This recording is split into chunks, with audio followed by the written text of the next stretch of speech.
Simplification. இப்போ வந்து ஒரு சம் இருக்குன்னா அதை வந்து எப்படி சுருக்கி போடுறது அப்படிங்கிறது தான் பார்க்க போகிறோம். இப்போ வந்து சொல்யூஷன் இது வந்து சம் என்னன்னா x/y is equal to 6/5 எனில் x² plus y² by x² minus y² ஓட மதிப்பு கேட்டிருக்காங்க.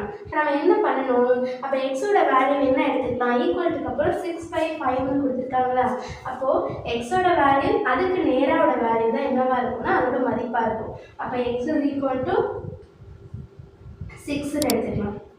ஓகேவா? நெக்ஸ்ட்டு ஒய்யோட மதிப்பு என்ன எடுத்துக்கலாம், y இஸ் ஈக்குவல் டு 5ன்னு எடுத்துக்கலாம். இப்போ நெக்ஸ்ட்டு வந்து ஒரு சிம்பிளிஃபிகேஷன் கொடுத்துருக்காங்க பாருங்களேன். இந்த ஃபார்முலா மெத்தடில் என்ன பண்ண போகிறோம், இந்த வேல்யூவை சப்ஸ்டியூட் பண்ணி ஆன்சர் கொண்டு வரப்போம். அவ்வளோதான். இப்போ வந்து இந்த வேல்யூ நம்ம சப்ஸ்டியூட் பண்ணோம்னா எக்ஸோட வேல்யூ என்ன இருக்குது, அதை அப்படியே எழுதிக்கோங்க. x² plus y² by x² minus y² is equal to xோட வேல்யூ என்னது நமக்கு 6.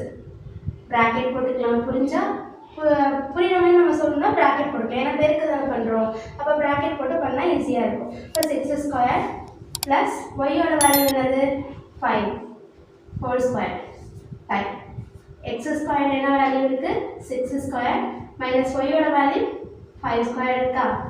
6² வேல்யூ என்ன இருக்கும், 6 × 6 6 36 ப்ளஸ் 5 25 டிவைடட் பை 6ஓட ஸ்கொயர் திருப்பி என்ன வரும் 6 36 மைனஸ் 5 25. அப்போது 36யும் 25யும் என்ன பண்ணணும், ஆட் பண்ணணும். அப்போது அடிஷன் பண்ண நமக்கு என்ன வரும், 6 5 என்ன வரும், 6 5 11க்கு 1 மீதி 1 3 2 5 1 6 61 பை இப்போ வந்து 36 25 கழிக்கணும். இப்போ இந்த சைடில் கழிச்சிடலாமா, 36 25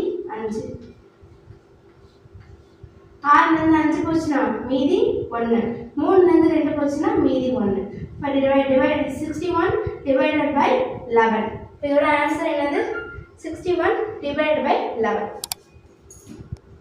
எடுத்து எழுதிக்கலாம். ஈஸியாக இருக்கா?